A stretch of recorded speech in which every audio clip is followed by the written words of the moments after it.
Face à la propagation du variant Omicron, de plus en plus de pays allègent les règles d'isolement pour éviter la déstabilisation de l'activité économique. C'est le cas en France où désormais les personnes vaccinées et contaminées au Covid-19 devront s'isoler 7 jours au lieu de 10. Quel que soit le variant, il n'y aura plus de quarantaine pour les personnes cas contact disposant d'un schéma vaccinal complet.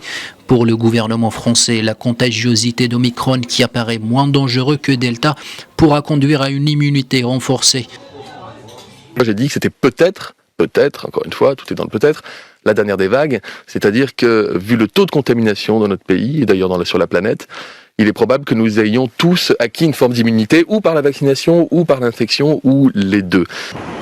L'Angleterre enregistre aussi chaque jour des records de contamination.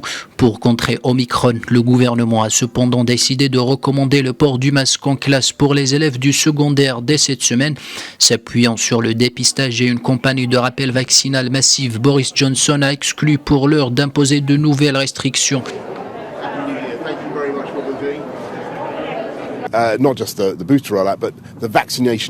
La combinaison de choses que nous faisons en ce moment, je pense, est la bonne. La majorité des gens qui sont en soins intensifs n'ont malheureusement pas été vaccinés. Et la grande majorité, environ 90%, n'ont pas eu de dose de rappel. En Russie, les autorités de Saint-Pétersbourg ont renforcé les mesures de prévention. L'accès aux lieux publics est désormais soumis à l'obligation d'un test PCR négatif ou d'un QR code prouvant la vaccination. Prudence renforcée également en Grèce, où depuis la fin d'année, les bars et les restaurants doivent fermer leurs portes à minuit.